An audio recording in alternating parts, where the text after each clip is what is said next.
Good evening, folks. We're going to get started. My name is Gert Zoutendijk. I'm one of the public information officers for the incident management teams. We want to welcome you and thank you for coming out. We also would like to acknowledge our local officials, or your local officials, county commissioners, and a representative from Tina Kotek's, the governor's office. Really, the first thing is, that we'd like to acknowledge that a lot of you are affected by the fire. Our purpose of tonight's meeting and our really presentations, and then after the presentations, we're going to have breakout sessions where you can get your answers for the questions you have, kind of more on a personal note than trying to get the answers in a big group setting. There's maps are in the hallway over here to my left, to your right, that all of our presenters and other members of the teams will be at to answer all your questions. We're going to do basically just presentations in order. I'm going to come up in between, kind of introduce each section, and then we'll just go from there. First of all, we're going to have our operational briefings by both the Wildland and our Oregon State Fire Marshal structure team. We have Adam and Kelly that will come up and instruct or present.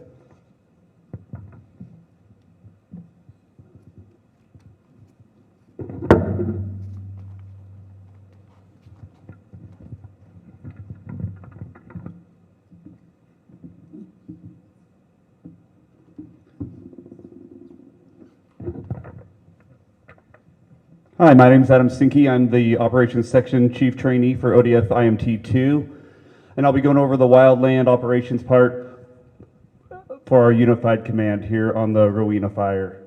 I'll start up here in the northwest corner of the fire here and kind of give an update. Crews are working right now to try to get this lined. We have crews in there trying to put in as direct as line as possible to try to get this connected. The last few days they've had some heavy equipment in here. If you guys can see the little dash lines here where the fire edge is here, it might be hard to see for you guys back there, but that's all heavy equipment line that was put in between excavators and dozers.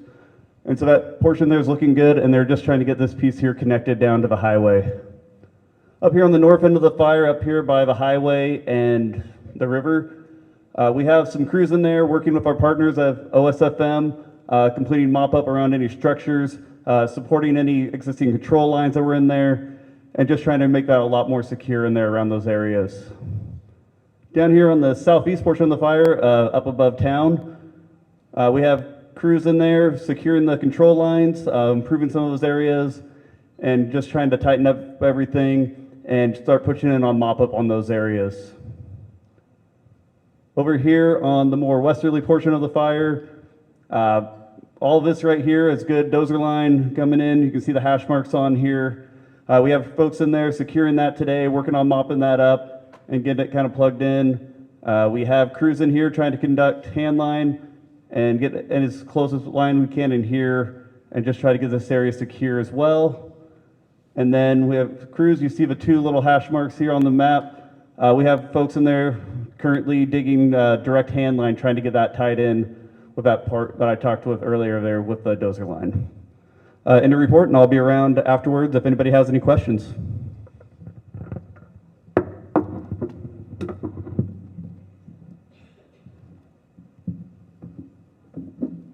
Good evening. Good evening. I'm Kelly Zakarski. I'm the Ops Section Chief for the State Fire Marshal's Office, and I'm in charge of the structural resources. And what that means is that when we come into an area where there's a fire that's been affecting your community, our job is to make it better. And so the first thing we do, we arrived here on Wednesday night.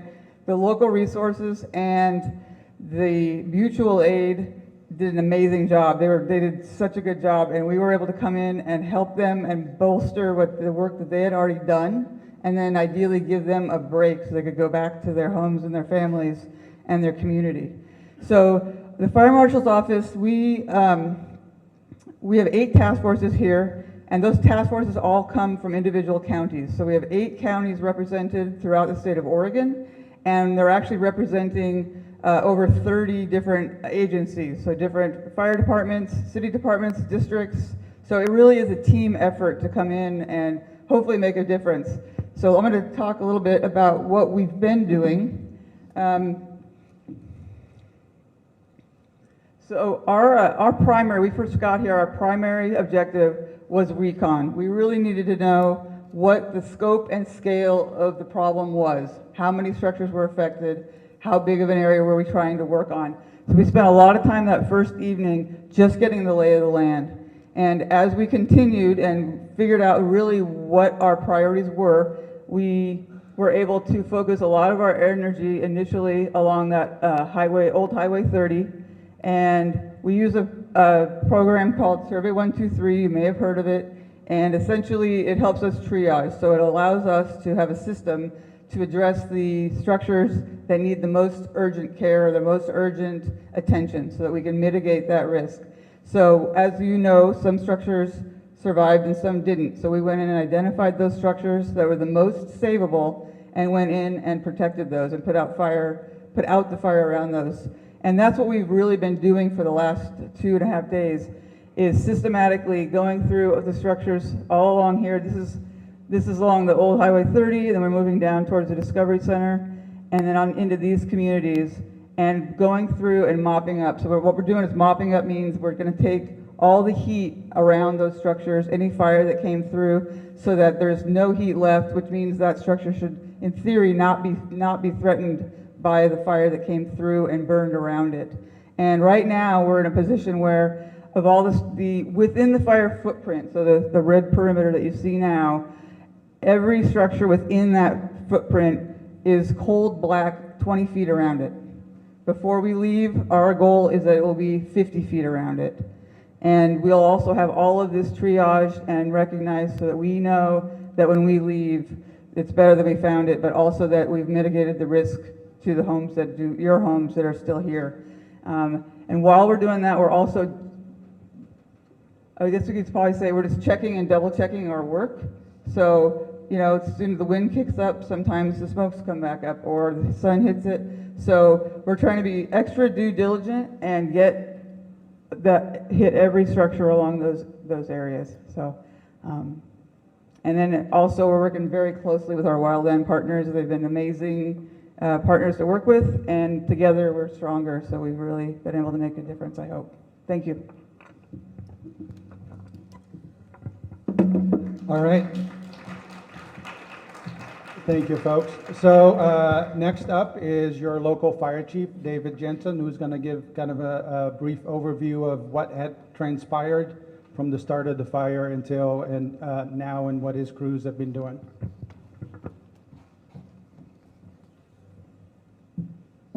All right, check. All right, my name is David Jensen. I'm the fire chief, Mid-Columbia Fire and Rescue. And I just want to talk a little bit about what Herb just expressed to us. So what your firefighters did was, you know, nothing short of like heroic work for 20 straight hours in a row. And it's not just the firefighters that are here in your local area, it's the surrounding communities as well. So at about 1:24 is when we were dispatched on June 11th to the report of multiple brush fires in the area of Rowena. When we responded to a normal first alarm brush fire for us, which is 3 brush engines, a water tender, and a chief officer. But before they arrived, the chief officer and the brush engines en route could see that the smoke was obviously billowing. That immediately upgraded into higher level alarms. Requested task forces from structure protection task forces from Hood River, Skamania, Klickitat County, the rest of Wasco County, and Sherman County. Now, Washington at that time also had significant fires that were going on their side. So they were not, we normally would have had those structural protection resources, and they wouldn't have been immediate because they're coming over from Washington, but they were unavailable at the time. Despite the rest of the resources that we were able to obtain, put 59 structural firefighters there within an hour and a half. And then a little bit later than that, we actually have mutual aid relationship with Clackamas County. And so Clackamas sent a team of engines up to help as well. So Interesting note with Clackamas, we have them sometimes a couple times a year for big fires. They're a great partner. So that was a great response from the community that was already being tapped for other fires. We've got other fires going along around us right now. And also, while we have this fire, we have, a lot of people don't think about this, but there's other emergencies going on as well at the time. So medical calls unrelated to the fire were happening, and other events. And we were able to have mutual aid relationships with Clickitat County EMS and other things, be able to take care of those. So all of those are kind of going on at the same time. In total, with wildland resources and structural protection, within that first hour and a half, there's 112 firefighters on the ground working on this fire. That doesn't include the aircraft with, I think Kristen will talk about from ODF in a little bit later. So there was a very fast response, but as everybody knows, that night was very impressive winds. We have, in our historical records now, we're seeing 30 to 38 sustained with gusts up to 50 in that area. And I'm sure that in that local area, if we had those gust readings, they would have been even higher than that. So we had unified command. This is what we do in this area. We have a very good working relationship with U.S. Forest Service Scenic Area and ODF. And so when we show up on scene, we have coordinated resources, and we'll have our crews absolutely integrated with each other, working on whatever mission it is that's most important at the time. And obviously in this was our critical mission was life safety, get ahead of the evacuations, and property conservation for primary residences.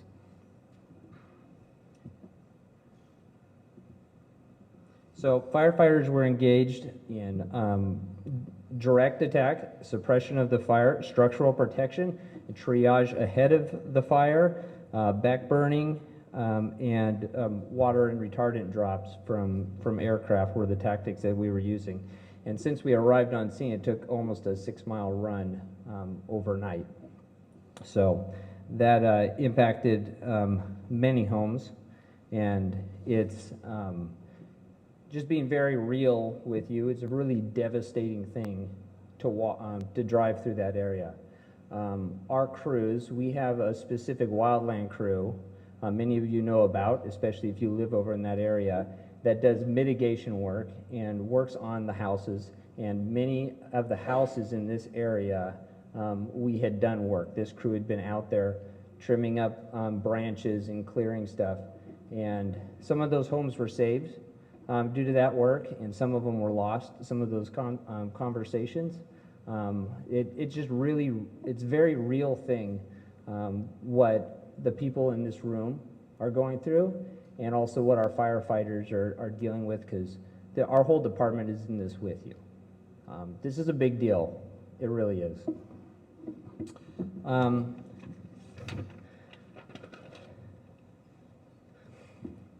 Very quickly into the fire, the state reached out, and we were on the phone having discussions about mobilization and Conflagration Act. And the decision to go with the conflagration was very quick, and the governor's signature on that Conflagration Act declaration was lightning fast. There was really no delay in that at all. And so much so that our in-briefing with OSFM was at 9:30 that night, which is, I mean, incredibly quick, especially when you think about the backup on I-84 from that area that the fire was causing. So that was a really impressive thing, and I think that our community should be really proud of what the state did and the other counties in our state did to help protect us. So our firefighters were on scene from 1:30 that afternoon, 1:24 when the dispatch came out, till 10:30 the next morning, or 9:30 the next morning. So almost 20 hours of firefighting, and not firefighting where you're sitting on a structure and not doing anything, or you're just waiting for something and you're just patrolling. I mean, active firefighting to the point that when we had meals ready for them, they couldn't stop to eat them because they were consistently firefighting for 20 hours. There was 3 of our firefighters were had to have some medical attention for heat exhaustion and smoke inhalation. All of those firefighters are okay, and then there was a cut to the eye. All those fires are okay. In fact, they're all back on the line. An hour after they returned to the fire department, we had a structure fire call. Those same firefighters responded outside of from the fire station to that structure fire call. So they're back on our line, running on emergencies and protecting our area right now. And that wouldn't be possible without the state stepping in to say, we're going to help you with this fire so you can take care of your citizens. So that's really appreciated. So, thank you.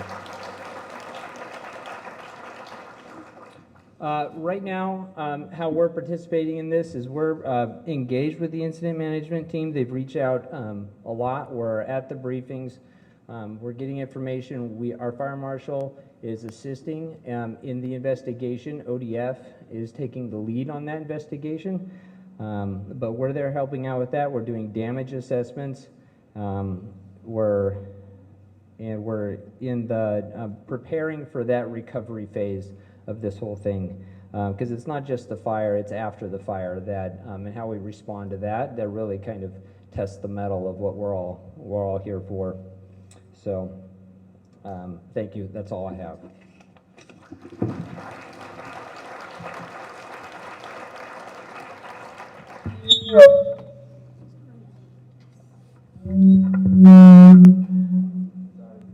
Sorry about that. Next, we're going to have Sheriff Lane McGill talk about evacuations and kind of the recovery efforts that are going to be happening.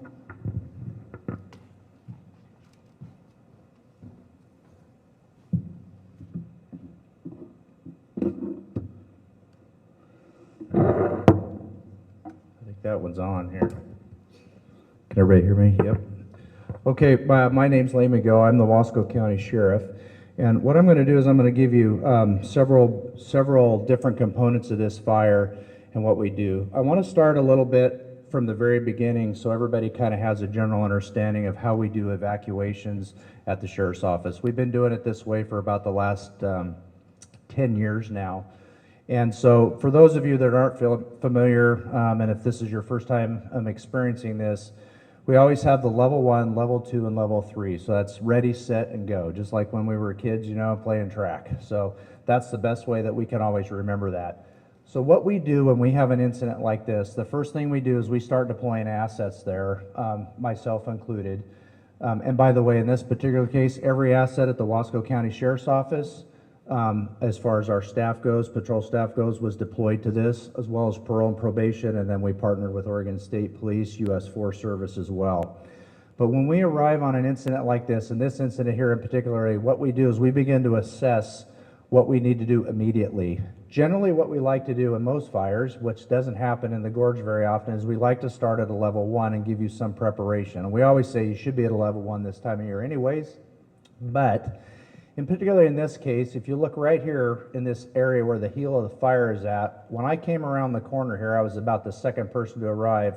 I knew that we were going to have problems, and then the next thing you know we had here. So what we do is we begin to assess. Well, immediately we went to a level 3 notification from Old Ferry Road all the way down to the 5500 block of Highway 30 West.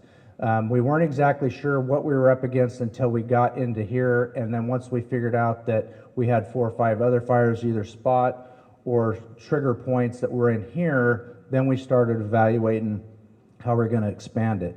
What we do is we look at the residents, the number of residents that are in here, and then we start looking at the number of residents, properties, and everything that is going to be downstream. What I can tell you is this was an extremely fast-moving fire. Chief Jensen alluded to it. I was at Incident Command and rolled into Unified Command with our liaisons, and I'm still wind burnt from the wind. It was blowing that hard. So what we did in this particular case is once that got into this Rowena and we started seeing structures that were threatened or actually burning, then we started expanding it, and then we expanded this whole area that you're seeing here into red, which is what we call level 3. So that's to go now. Now there's a few changes that have been done in here over the thing, and I'll get into that in a minute. But initially, this down in here, right where about that pointer is at, that was, we've reduced that today, of course, but that was a level 3. That would include the backside of Chenoweth Road and parts of Foley Lakes on the north side of it. So with that being said, I'll just give you the stats right now. So currently, this map that you're looking at here between the 1, 2s, and 3s, we have 1,687 residents that are in a level 1. That's all the green area that you're seeing right here. In the yellow area, which is level 2, there's 1,561 residents, and these are actual physical structures that are counted through our GIS system and mapping systems that we have at the county and in conjunction with the Oregon Department of Forestry and the State Fire Marshal. And then in level 3, with everything being readjusted today, this red area here, we're currently 590 homes. So that's roughly about 3,000 citizens that are under evacuation notices.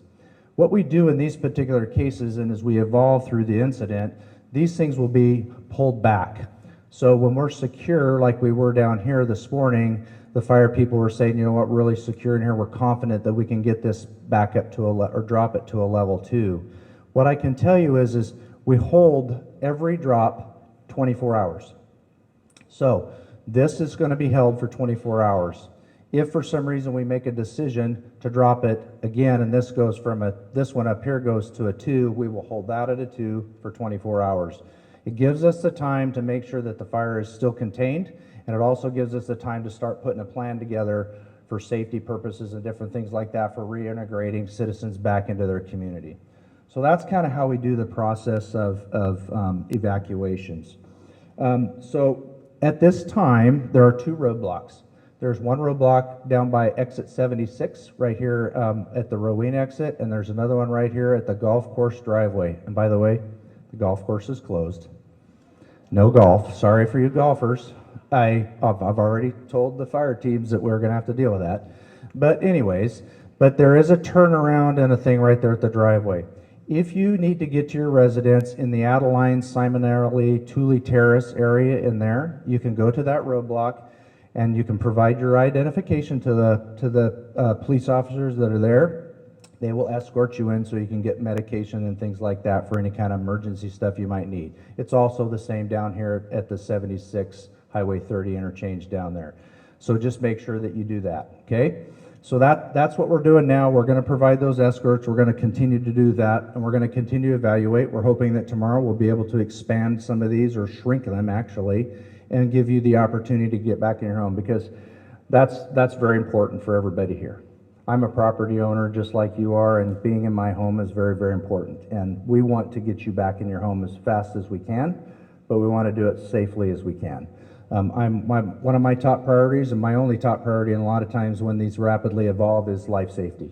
And I'd much rather have somebody standing at a roadblock very angry at me or one of my deputies knowing that they're safe than in their home where I can't find them, or they're significantly injured from being on that. Let me talk a little bit about the property side of it. As we open this back up, there's going to be a lot of traffic coming in and out. We want you to use caution, of course. But sometimes in these types of situations, nefarious individuals will show up in vehicles and they'll be around and they might be trespassing on your property. If that's the case, you give us a call, we'll work with you, and we're going to take action for you. I have 250 free beds just across the railroad tracks, including meals, just so everybody knows. The other thing that I'll talk just a little bit about is that's really, really important. I know there's been a lot of conversations about fatalities for this incident. There are no fatalities. Those are rumors.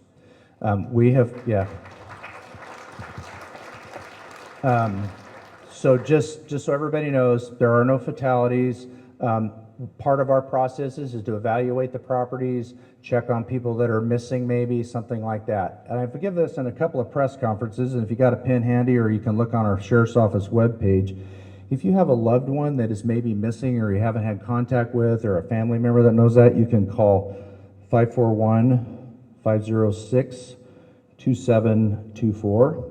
And to follow this map right here, you can go to perimetermap.com. It's an online thing, and it's real-time at stuff. So I can add this in the field. I can shrink this, move this around, change colors, make it look all different, and it's immediately updated within 30 seconds on the internet. So I encourage everybody, oh, here we go, I broke that. I just encourage everybody to get the perimetermap.com. Just get it downloaded as a link. So there was that with the stuff. And by the way, the American Red Cross, thank you for being here. We have a shelter set up at the Dallas Middle School. So if you need sheltering or anything like that, feel free to go over there. They're a great team and stuff like that. So we're great to have partnerships with those guys as well. The next thing I want to talk about is the damage assessments. So what we have done is we have created what we call a damage assessment team. It's a multi-agency, multifunctional team that has come together. It's for representatives from different agencies that are here. We're Emergency Operations, State Fire Marshal's Office, Oregon Department of Forestry. What those damage assessment teams are doing right now as we speak are going out in the affected area, primarily right along the Highway 30 all the way to Rowena, where we have the most stuff. What they do is they go out and they actually put eyes on a physical address, and then they identify if the structure or structures have been either lost or are still there. Let me be very, very clear. I'm going to give you some numbers here. There's some interpretations that are very, very important for you to understand is you'll hear residential structures. So residential structure is anything that anybody lives in, of course. Makes kind of sense, but you have to understand that might also include somebody's RV that they're there. That's their residence, so that can be part of that damage assessment. On top of the damage assessment, we also have counts for outbuildings as well as vehicles and things like that. So as of right now, we have 49 residences that have been confirmed lost by the damage assessment team. That's the first thing. We also have numerous outbuildings and numerous vehicles that we don't have a count on those yet, like well houses, detached garages, shops, those types of things. That will come later as we build out our reports. So just understand that when you start seeing or hearing numbers, just understand it's really important that this is a rapidly evolving type of a situation, and we fully anticipate that those numbers are going to increase over time. It's just obvious. We're still in the very beginning stages of this, and it's going to take us some time to do it. Why is a damage assessment team important for you as homeowners? It's important because it's part of the recovery process. Basically, when we can get a good damage assessment on your property, that gives us the ability to have technical data for your property. That way, when you go into recovery mode, which we're working towards now, will help you get some of those resources that you're going to need to help you with your property. And I'll get into that in just a little bit, okay? And then, let's see. Yeah, it just counts the physical locations. All right, and two other things I'll talk about is we have what they call a MARC. It's called a Multi-Agency Resource Center that's being developed. A MARC is basically a one-stop shop for all of you homeowners that have lost or have damaged property for this incident. So what you'll be able to do is you'll be able to go to a location. I'll give it to you here in a minute at a certain time and date. You'll be able to go there and you'll be able to meet with different organizations, government organizations, so like Planning Department, Department of Human Services, Oregon Health Authority. The food bank is going to be there as well. So that gives you the opportunity to go and start having these hard conversations about how we as a community can come together and you can get some of those resources that you need. So if you got a pen handy, let's give you some dates and times. And by the way, we're going to put this on the Wasco County Sheriff's Office Facebook page, and then it'll be on the Wasco County actual web page. So the first event's going to be June 16th. It's going to be from 12 to 3 p.m. And the second event is going to be June 18th, 4 to 7 p.m. And the location is going to be 401 East 3rd Street here in the Dalles. That's the new Wasco County building. For those of you that are old enough like me, it's the old Payless building, right? Everybody knows where we're at down there. It's going to be in the Veteran Services office for you. So you just go down there on the east side of the building, look for the Veteran Services sandwich board, and go in there and they'll get you all lined up, okay? So just kind of put that out there. It's going to be coming up real soon. Let's see. On a personal note, we'll close with this. Well, actually, no, I had one more thing. They stuffed it in front of me as I was walking up here. So Unite Us is an organization that has information and connection to resources with case manager focused resources and those types of things. They've got some flyers that are out the back. There's Spanish on the back and English on the front. Just stop outside and be able to pick those up. That'll help you with your recovery efforts as well, because it's going to be really important. So on a personal note and a final note, and I'll take questions later, but I'm 58 years old. I've lived in Wasco County 54 of those 58 years. I've been sheriff 9. What I can tell you is that I've had 2 traumatic incidents in my life in law enforcement. The first one was the Mosier train derailment. I thought that was a big deal. That wasn't anything to this. This is a traumatic incident. It's traumatic not only for our citizens, it's traumatic for our deputies, our communities as a whole. What I want to say is that your mental health, our mental health as a community is really, really important. So what we've done, if you have questions about stress and things that you need to talk about, and you need to talk about people back there in the lobby, it's this first door by the steps back there. Mid-Columbia Center for Living is staffing a little room back there for you to go back and they can have a conversation with you and get some resources for you. This is a recovery thing that we're going to have to all go through as a community, and I really, really encourage you to do that. We have clinicians on staff at the Sheriff's Office, and we utilize those individuals to help us through it as well. But I can tell you, in my 23 and a half years, this has been pretty devastating to our community. So we'll come together. We're going to fix it. We're going to come out of it better, and we're going to rebuild, and we're going to do what everybody does here in Wasco County, and we're going to get our jobs done, and we're going to come together to do it. So that's all I have for now, and I'll take questions out later. Thank you.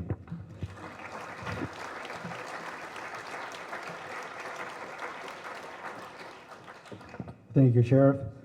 Next, actually, the Sheriff alluded to American Red Cross. We're going to have some representative from American Red Cross speak to you about the shelter options and what they can offer.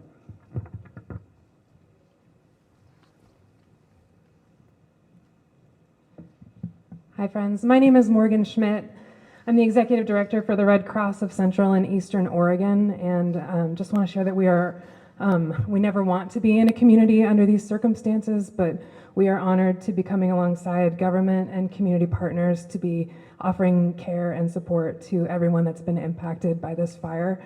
For more details, I want to introduce my colleague Gabe, who's our Community Disaster Program Manager, and will tell you more about what we're offering. Good evening, everyone. As Morgan said, my name is Gabe, or Gabriel Fabiano. I am the Community Disaster Program Manager for 12 counties in Central and Eastern Oregon, and one of those is Wasco County. I love all of my counties equally, even though I've only been in this job for 2 weeks, but I'm excited to be here supporting you guys. So if anyone in this room thinks Red Cross is just sheltering, we are so much more than that. We are a non-governmental, not-for-profit organization who is here to support you guys. So if you need anything, even if it's not a stay in the shelter overnight, if you have family what you're staying with, if you need dinner, snacks, water, any sort of other sort of resources that we have at our shelter, you can come and get them because you've been affected. You don't have to stay at our shelter to get those resources. Outside of that, we will be here on the ground continually until everything and everyone is safely able to go back home. So if you have any questions, you can head over to the middle school, which is at 1100 East 12th Street, and you can ask any of our representatives there, and they will be able to assist you. The last thing I'll say is just that we often get a lot of questions about how the community can help. So if you're at home and curious about how to support your neighbors, one way to do that is through the Red Cross. There are tons of amazing organizations and agencies already operating year-round up here in the Gorge, and so continue supporting them. But if you're curious about partnering with the Red Cross first, there are those other organizations that are happy to receive physical donations of items like clothing and other things. The Red Cross, unfortunately, doesn't have the capacity to sort of manage a lot of unsolicited donations, even though they're given so generously by the community. So we like to redirect those to community agencies that are better able to process that and get those resources out to the community. And the second thing is that a lot of folks don't know 90% of what we're able to do is because our volunteers and our team is 90% volunteers. And so if you're at home and you weren't impacted, but you want a way to support your neighbors, we're always looking to add to our team here in the Dalles. Thank you so much, and we're with you for as long as you all need us.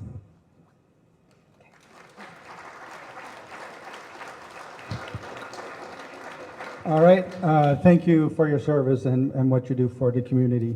Next up, we're going to have our agency administrators. We're going to have Kristen Dodd from Oregon Department of Forestry and Travis Medina from Department of Oregon State Fire Marshal.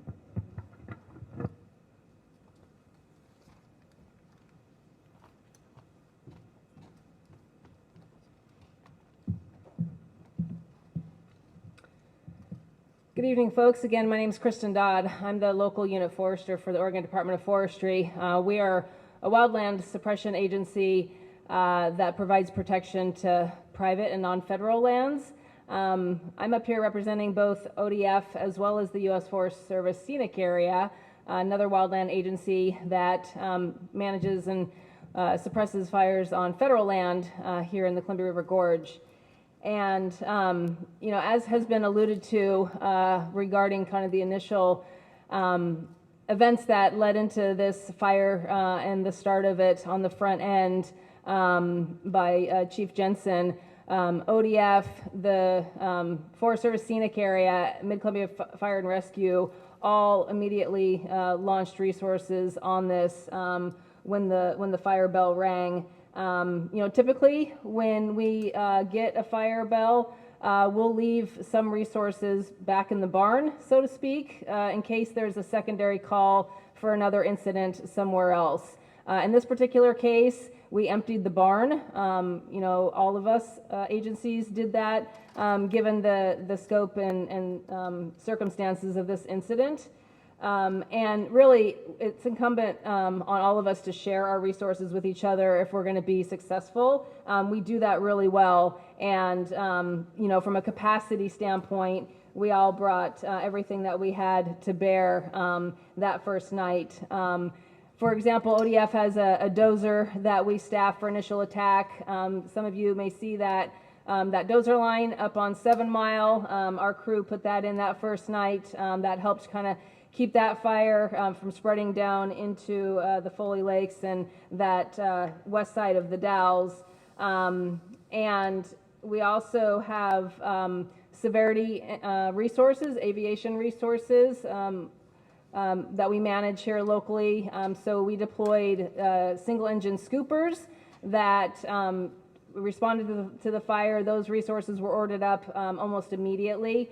And with the winds doing what they did that evening, they couldn't put that fire out alone. We ordered a significant amount of additional aviation assets to try to fight that fire that night.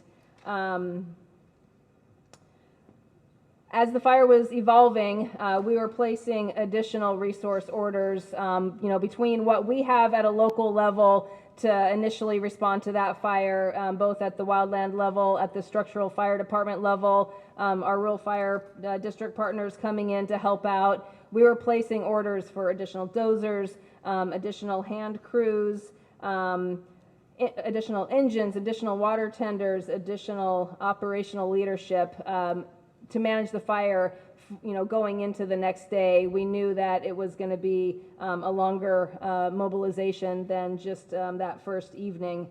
And as the fire continued to evolve on Wednesday night, we knew pretty quickly, much like State Fire Marshal's office getting ordered through the conflagration, that we were going to need a more robust organization to help us manage the fire on a wildland side of things. So by about 7 o'clock on Wednesday night, on June 11th, we ordered a state incident management team. It was a joint decision between ODF and the Forest Service to order in an ODF incident management team, which ended up being ODF Team 2 came in. They mobilized that next morning on Thursday and were integrated jointly with the State Fire Marshal's Green Team last night. Let's see. And so, that team is here to work for us local jurisdictions so that they can meet our needs.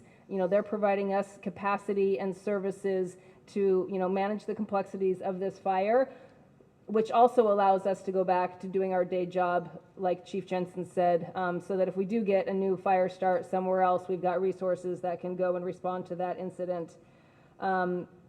I do also want to hit on, the sensitive nature of this particular incident. Again, like Sheriff McGill spoke to, and how this has affected our local community.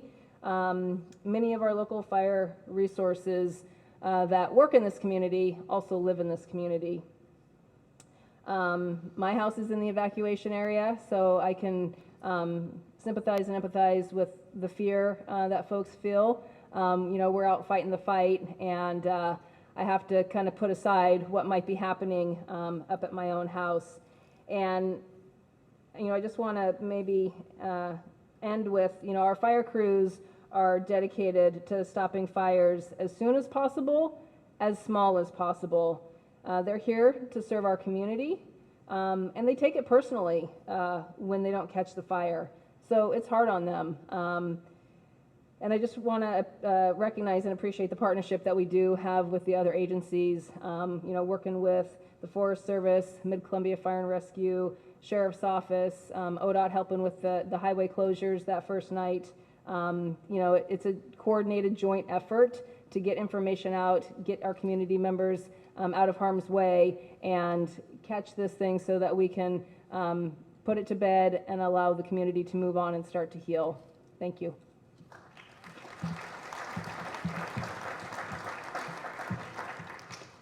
Good evening. My name is Travis Medema, and I serve as the Chief Deputy for the Department of State Fire Marshal and represent the Incident Management Team on behalf of Chief Rez Temple, who is your State Fire Marshal. First, I wanted to say thank you. I had the opportunity to meet a handful of you as you came into the building today, and I've had the opportunity to meet many of you out in the community. And the thank you is really to you. Every time I talk to a community member, usually the first thing that they ask me to do is to please thank the firefighters. That means a lot to those women and men that are out there working really hard to protect your community. So I first wanted to say thank you for you, and thank you for recognizing those firefighters and the key critical work that they're doing. We know it's a difficult time. And been a difficult couple days. Fires like this have a significant impact and profound impact on your lives and what's really important to you. Our commitment is that we will continue to be here and support you through these challenging times, and it's our honor to come into your great community and to serve you while we're here to protect your community. It's been a dynamic 2.5 days, as you've heard, because of the severity and the ferocity of the fire when it first took off. As you heard, Governor Kotek immediately invoked the Conflagration Act. That Conflagration Act, when it's invoked, mobilizes our department and the Oregon Fire Service. There are 306 fire agencies across this great state, and when the Conflagration Act is invoked, we pull from fire departments all across this state to come to your community. That happens all over this state as we mobilize resources. We mobilized 8 structural task forces to come in and help protect what's important to you. A task force is made up of 5 structural apparatus. So initially that was 40 apparatus out the door to help protect and to help augment Chief Jensen and all the amazing work that him and his crews were doing. It also brought in an incident management team, and we brought in some of the best with our green incident management team. Chief Bregman will come up and talk about their work. That is a group of highly specialized individuals, and with the structural fire service, those task forces, and the incident management team, they are very specialized to help mitigate situations like this, and that's exactly what they've been doing. As you've heard, we've been in Unified Command. Unified Command is a partnership between agencies and a command structure that really allows us to use the best of both systems. When the Oregon Fire Service shows up, we protect people and property, and we can focus really on protecting those structures and limiting the impact to people. That allows our wildland partners to go out and do perimeter control to quicker and more efficiently stop fires. That system of unified command between structural resources and wildland resources is extremely efficient and has worked very well. You heard, and I do want to give a shout out to the chief and to Wasco County, the Sheriff's Department. I travel all over this state responding to wildfires that impact communities. The effort that they put into that first operational shift to limit the damage saved lives and saved homes, and we should thank them for what they did to help protect our community.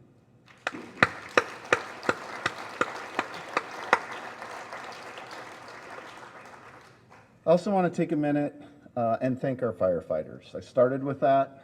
You have over 450 highly qualified, dedicated women and men that are on the fire line right now.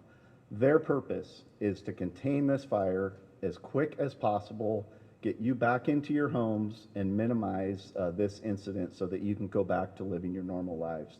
They're tirelessly working to do that and are here for you to help support you and to get this incident off the board as quick as possible. Lastly, I'd close with the Department of State Fire Marshal and the Oregon Fire Service mission. Our mission is you. It's people, it's our communities, and we're here to protect and serve those communities. I wanted to take my kind of last statement really around our partnerships and our unified partnerships with the department, with the local agencies that we partner with. We are committed as agencies and entities to be here until we mitigate that risk. My commitment to you is that our team will be here and our resources will be here until that risk is reduced to the community and until those evacuation levels begin to decrease. We know what a traumatic event this has been for you, and we want to help provide and do whatever we can to help stabilize that, and my commitment to this community is we'll do that, and we will be here until those evacuation levels leave and many of you get back into your homes. Again, I want to thank you for your time. Thank you for all the support. It means an immense amount to those firefighters that are out there working for you, and thank you for coming this evening.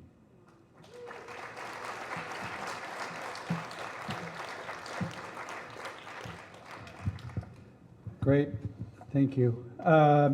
Lastly, we're going to have our incident commanders for both Oregon Department of Forestry and Oregon State Fire Marshal come and do some closing comments.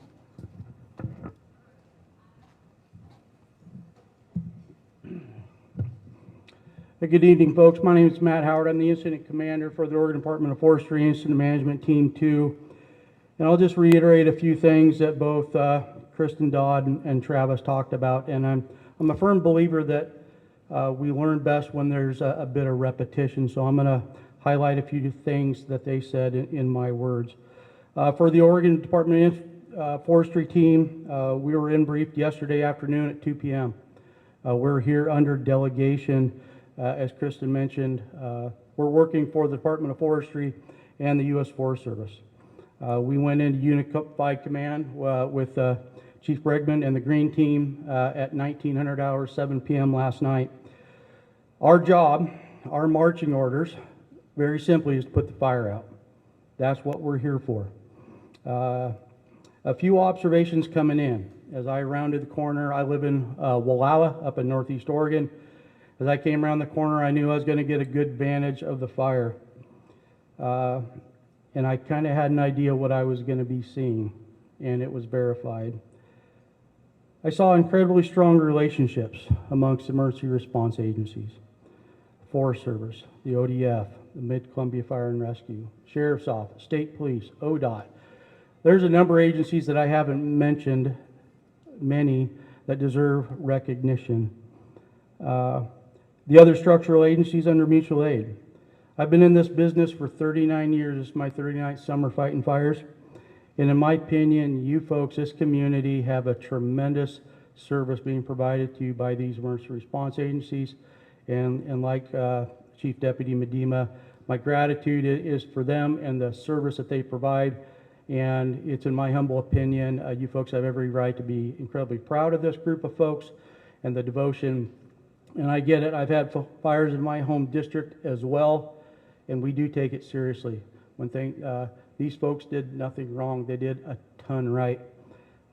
Life safety was prioritized. Although many structures were lost, exponentially more were saved, which is incredible. No fatalities, which is amazing, considering the fuel conditions, the weather conditions that you folks were experiencing. Protection of the natural resources was also prioritized as the perimeter control was implemented. So multi-pronged approach there. From an incident management team perspective, we came with a 53-person roster, and we did integrate in unified command. We were handed a really good package. The fact that the fire, when I got here the day yesterday actually, fair amount of smoke coming out of it today.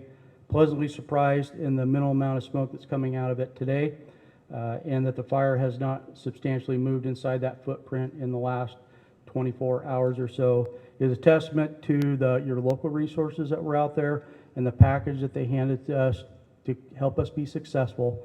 As Chief Deputy Medina mentioned, we've got over 450 folks out there right now working 24 hours a day, 2 shifts, 0600 to 1800 and 1800 to 0600, day and night, to put this fire out. As far as duration, we'll see what happens here. I'm thinking 10 days plus or minus for the ODF team to be here to get this fire in a decent place where we can turn the wildland portion back to the Department of Forestry and the U.S. Forest Service. We all collectively are coming off a tremendous fire season of 2024, where we saw record numbers of acres burned in the state, predominantly in Eastern Oregon, east of the Cascades. And my team last year was out 4 times. I think Steve, he was out 3 times. There's a tremendous effort last year. It's been a busy winter talking about fire season from last year and prepping for fire season coming this year. Our first assignment was a large fire just a bit south of here in another 5 weeks from last year. So we're here about 5 to 6 weeks prior to what we were going on last year. My heart's out with you folks. You suffered a terrible blow, pretty big black eye right now. With this incident, we still have 3 solid months of fire season, unfortunately, ahead of us. But I feel really good that you folks are being served by the folks that are here for you. And I see it as a privilege for us to be here representing you and putting this fire out. Chief?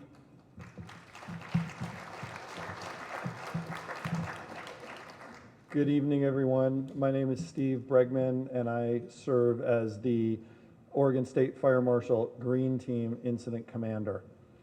I want to start by recognizing Mid-Columbia Fire and Rescue Chief Jensen for all of his work, all of his firefighters and staff's work. Again, as has been said, more homes would have been lost. Potentially, we would have had lives lost if it weren't for all of their great hard work in the initial start of the fire. I also want to recognize Chief McGill and the Wasco Emergency Management for all of their work, along with the assistance of the Dalles Police in the alert and warning and what went on to get the people out of those structures, out of those neighborhoods when this started. Again, if it wasn't for their efforts, we could be looking at lives lost in this incident. So thank you again for all of your work in doing that. And then on top of that, as you've heard, a tremendous amount of mutual aid partners came in to assist, both on the fire service side, law enforcement side, others as well. And again, it really becomes a team effort. And this is where it truly shows it's Oregonians helping Oregonians. And in some cases, as was mentioned, we do have things for those that are along the border in reaching out where Washingtonians can help Oregonians and Oregonians can help Washingtonians. And so that's imperative. And those relationships we build on these events, we also build them, as was alluded to, all the work that goes on off season in preparing for the wildfire season. At 11:30 on Wednesday night, the State Fire Marshal team arrived. We came in and we entered into a delegation of authority with Chief Jensen's. And what that delegation of authority does is Chief Jensen's basically at that point allows the Oregon State Fire Marshal resources to take a command control role over the fire the residents and the communities being impacted by specifically the wildfire. By doing that, it allows Chief Jensen and his women and men to get back to the station so they can get back to responding on car crashes, heart attacks, diabetic problems, and anything else. And in that case, an unrelated structure fire that came in later that night. So that is what that delegation allows. And as you heard, 8 task forces came in. We also brought in an incident management team. So in total, from the Oregon State Fire Marshal side, we had over 90 personnel working on the incident.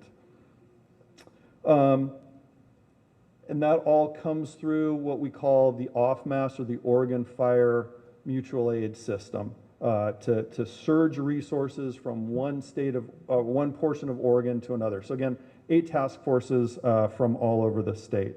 And then also recognizing the partnership and the coordination that goes on across state agencies. So obviously I'm specializing on the structural side of things, Chief Howard specializing on the wildland side of things, and we are stronger together. So the unification really capitalizes on our specialties and those strengths to serve all of you. And lastly, I'll just close with, we have a saying in the incident management world that all incidents begin locally and end locally. And what I mean by that is the fire started here locally, Chief Jensen, Sheriff McGill, they become overwhelmed. There's a mechanism in place where they can reach out for help. We surge in all of these resources to help. As the fire becomes more and more contained, those threats become mitigated. The resources that have all surged in will begin to head home, back to their home units. And then it turns back to the local jurisdictions. So we begin locally, we end locally, and I'm glad to say we're in a place where we're starting to look at that transition and what we can do to assist as we move back into that recovery mode. And again, understanding that the community's been significantly impacted. And from that, you have my personal sympathy for the impacts your community has taken.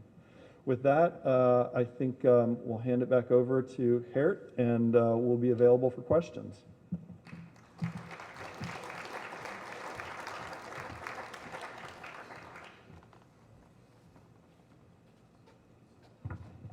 Joe, can we get the QR code up? I wanted to thank you. Is it there? No QR code. So thank you to our presenters. Thank you for coming. I hope this was helpful. Stick around out in the hallway out here, please. There's the representative able to answer your questions. You also see between the maps and kind of through the hallway a QR code that you can take a picture of that will take you to our Facebook page of the fire information. There's a phone number on there and an email address. If you don't get your answer here tonight, please reach out to us, to our public information shop. We can hopefully answer it, or we will find somebody that can answer your question. Thank you again. I really appreciate it, and I hope you have a wonderful night.